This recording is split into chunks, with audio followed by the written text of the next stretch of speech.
O Solon, Solon, you Greeks are always children. There is not such a thing as an old Greek. And on hearing this, Solon asked, What do you mean by this saying? The priest replied, You are young in soul, every one of you, for you possess not a single belief that is ancient and derived from old tradition, nor is your understanding gray with age. And this is the cause. There have been, and there will be, many and diverse destructions of humankind. The greatest destructions will be by fire and water, and the lesser ones by countless other means. This is where the story of the island of Atlantis comes into the picture. So like a curious traveler on a quest, we embark upon a journey of information. Stay with us for a ride into knowledge.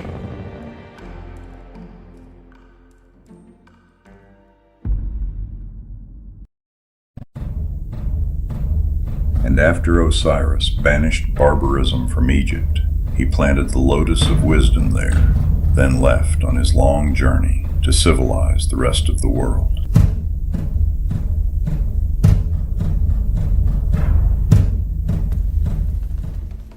The Atlanteans ran an imperial copper trade empire that stretched from North America to Asia Minor. Archaeologists have puzzled for a very long time over the evidence pointing to a sophisticated copper mining activity there.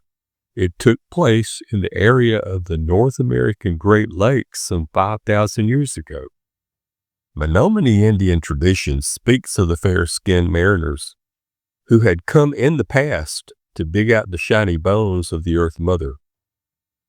Plato recorded the Atlanteans had provided a very high grade of copper that was no longer available in his time. The Menominee Indian mariners could have originally been the Atlanteans. The destruction of Atlantis by war and natural catastrophe brought about the end of the Bronze Age civilization. It seems Atlantean survivors dispersed to all corners of the former island empire, including Western Europe, the Near East, and North and South America. The last of four great cosmic catastrophes could have been generated by the cyclical return of a comet and its debris. The quartet of natural disasters was followed by mass migrations recorded in the histories of such diverse peoples as the Incas of Peru, the Celtic Irish, classical Greeks, and the Aztecs of Mexico. When these cultures and archaeological finds and evidences are viewed side by side, a common thread is exposed. That common thread could very well be Atlantis. The fate of the Atlantean Empire is a story of an earlier civilization and makes Atlantis appear to be a credible part of the world's history. The Mayans told of two different groups of foreign immigration that came ashore in Mesoamerica.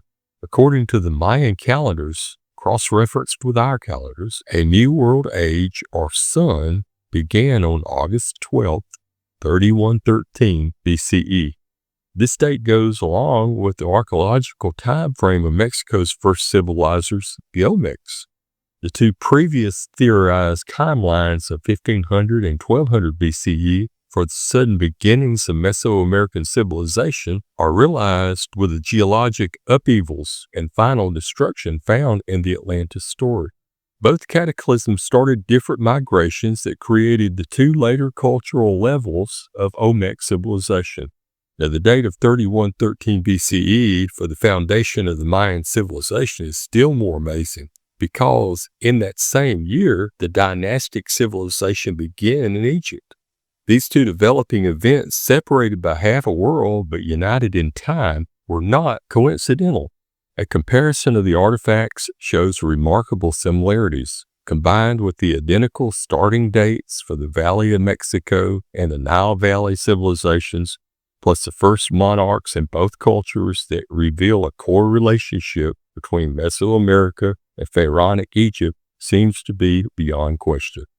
There are no Egyptian traditions suggesting direct overseas contacts in Mexico, and much less indications of Aztec and Mayan connections with Egypt. Yet both Mesoamerica and ancient Egypt share remarkable similar accounts of powerful culture bringers who arrived in order to start over civilization in their own respective lands from across the Atlantic Ocean. To the Egyptians, their founding fathers came from the west. To Mayans, their founding fathers came from the East. Both cultures told basically the same story because they must have inherited a common Atlantean heritage. The imported features of dynastic Egypt are fundamentally the same details introduced into Mesoamerica. Both civilizations appear full-blown in history without the long-term progression of evolution seen in other organized societies. If the Egyptians had planted their culture in Mesoamerica, the two civilizations would appear virtually identical, the one being little more than a colonial extension of the other. But this is certainly not the case among any of the uniquely identifiable societies of Mesoamerica. For example, both the Mayans and the Egyptians, isolated from each other by a vast ocean, used hieroglyphs, suggesting both peoples received them from a common source. Now, neither written language translates to the other because both systems evolved separately over many centuries. Differences separating Egypt from the Mesoamerican civilization seems to be from the local environments they found in two different lands. There were enough similarities, however, to show they sprouted from the same seed. In other words, it's possible that Mesoamerica and dynastic Egypt were local forms of the same theme which was common to both. The mystic and historical heritages of these societies do not speak of Egypt, but rather of an Atlantean origin. No doubt, civilizing influences reached Mexico at the same time they appeared in the Nile Valley. The Mayan foundation date of August 12, 3113 BCE must have been the day that refugees landed at Veracruz. Sailing in their reed boats, they fled the first of a series of geologic upheavals that troubled but did not destroy their homeland. Sharing a foundation date in late 4th millennium BCE are not the only similarities between two cultures. Fundamentally, connections between Mexico and Egypt through a common source are apparent and abundant in cross-cultural illustrations. For example, Mesoamerican pyramids bear strong resemblances to Sumerian ziggurats, and especially early Egyptian step pyramids. The most famous pyramid of the New World is Yucatan's Pyramid of Kukulkai, the feathered serpent. After dawn on the vernal equinox, the lower portion of the west base of both this Mayan structure and Egypt's Great Pyramid are in shadow. As the day progresses, the west face of each becomes increasingly illuminated as the rays of the sun move from the north, crossing the zenith at noon. This phenomenon is only seen on the first day of spring. The similarities between dynastic Egypt and the Mesoamerican cultures only intensify when we include the rest of the world's pyramids. What are we going to talk about more? Oh no, that's too loud. You got to tell me what you want. What you really want. What do you want? Are you going to argue? Hey, ow! Don't fight! What are you going to argue about? Hey, don't do that either. What do you want? Hey, sit down. Let's talk. Come on. What do you want? Huh?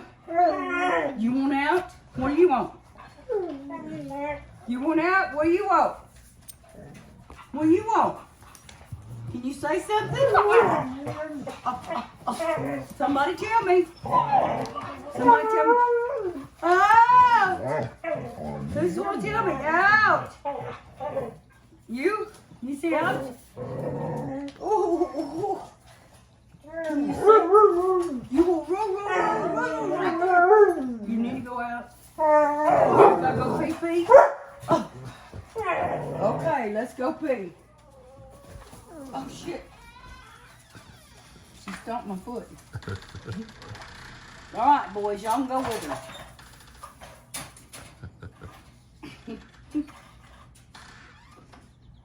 Well, Just more food for thought. Thanks for watching this and all our videos. Please like, share, and subscribe. And until we meet again, stay curious, fellow travelers, and have a great day.